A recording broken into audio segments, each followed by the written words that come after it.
Assalamualaikum warahmatullahi wabarakatuh. Anak-anak, bagaimana kabar kalian hari ini? Semoga tetap sehat, semangat, dan selalu dalam lindungan Allah Subhanahu wa Ta'ala. Amin, Allahumma amin. Dalam kesempatan pertemuan kali ini, kita akan membahas materi dengan topik pemahaman dan potensi diri. Banyak orang dengan mudah mengenali orang lain dan ingin tahu segala bentuk kehidupan orang lain, tetapi ternyata tidak berhasil mengenali dirinya sendiri. Seperti peribahasa, gajah di pelupuk mata tidak terlihat, namun semut di seberang lautan terlihat. Mengenali diri sendiri tidak semudah mengenal orang lain. Kita dengan mudah menemukan aib atau kekurangan orang lain, tetapi ternyata mayoritas dari diri kita tidak mudah untuk melihat aib atau kekurangan dirinya sendiri. Akibatnya banyak orang yang menganggap bahwa orang lain itu selalu salah, kurang, dan tidak ada benarnya, sehingga kita selalu beranggapan saya yang paling benar dan paling baik daripada kamu. Namun di sisi lain, banyak pula dari diri kita yang hanya fokus dengan segala kelemahannya dan tidak bisa mengenali kelebihannya. Dan ini mungkin juga terjadi pada diri kalian juga. Orang semacam ini kalau ditanya tentang kelemahannya, ia akan cepat menjawab beberapa kelemahan yang ia miliki. Sebaliknya kalau ditanya tentang kelebihannya, ia bingung, ragu-ragu, dan mungkin butuh waktu lama untuk menjawabnya. Dampaknya ia akan mengabaikan sisi kelebihannya, mudah putus asa, dan kerap kali merasa bingung dalam mengambil sebuah keputusan. Oleh karena itu, proses pemahaman diri dan potensi diri dalam diri seseorang memiliki arti yang sangat penting sekali. Apa itu pemahaman diri? Pemahaman diri adalah sikap positif seseorang terhadap dirinya sendiri dan bisa menerima keadaannya secara tenang dengan segala kelebihan dan kekurangannya. Sedangkan potensi diri adalah semua kekuatan, kelebihan, dan kecakapan yang dimiliki seseorang, baik bawaan sejak lahir maupun diperoleh dari pengalaman dan proses belajar yang dilakukan secara terus-menerus. Apa yang terjadi jika kita tidak melakukan proses pemahaman dan potensi diri kita?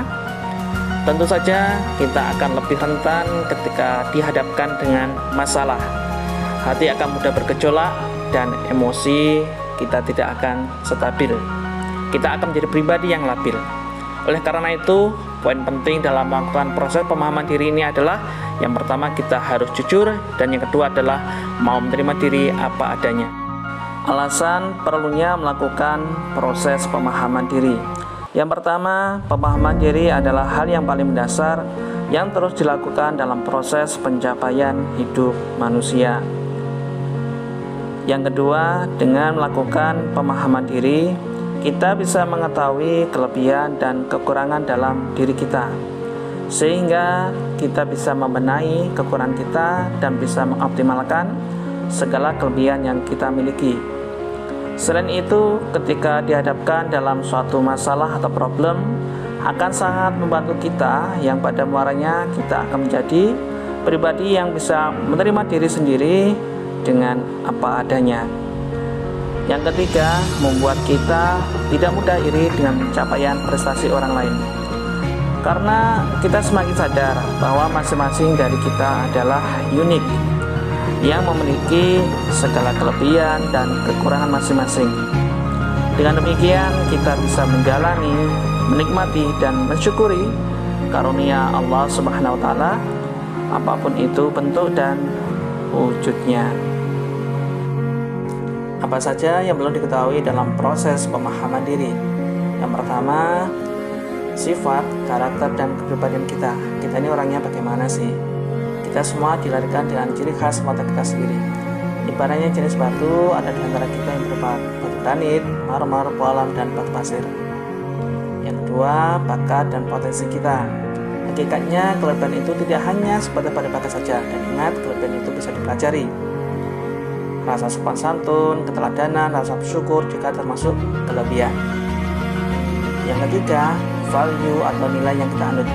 Value dapat diartikan sebagai sesuatu yang menjadi acuan bagi kita dalam berperilaku, baik itu benar atau salah, baik atau buruk, penting atau tidak penting. Yang keempat, tubuh kita, termasuk aspek fisik dan psikologis. Yang kelima, memiliki cita-cita dan masa depan. Cita-cita berkaitan erat dengan potret diri atau gambaran diri. Yang keenam, sikap terhadap karir dan prestasi. Hal ini berhubungan dengan kematangan karir. Yang ketujuh, tujuan hidup, cita-cita dan skala prioritas. Yang ini tentunya membutuhkan perencanaan dan konsistensi. Dan berkaitan dengan potensi diri, ada 5 cara sederhana untuk mengenali dan menemukan potensi kita. Apa saja itu? Yang pertama, kenali aktivitas apa yang kita senangi akan menjadi hobi kita. Yang kedua, kenali aktivitas yang membuat kita asik atau enjoy. Yang ketiga, kenalilah aktivitas yang menjadi impian sejak lama. Yang keempat, kenalilah aktivitas yang paling cepat dipelajari. Dan yang kelima, tanyakan pada orang terdekat kita tentang kelebihan apa yang kita miliki.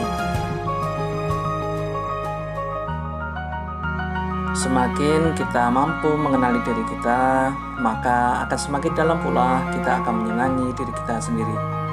Dengan mengenal diri sendiri, seseorang akan mengetahui apa yang menjadi tujuan hidupnya. Ia menyadari segala potensi atau kelebihannya, serta tahu bagaimana menggunakannya demi mencapai tujuan tersebut. Dan dia juga akan semakin menyadari segala kekurangan yang ia miliki dan selalu berusaha untuk memperbaikinya. Dengan demikian, dengan pemahaman diri, kita bisa menempatkan diri baik di lingkungan keluarga, masyarakat, dan juga sekolah. Begitu juga dengan potensi diri yang ada pada diri kita.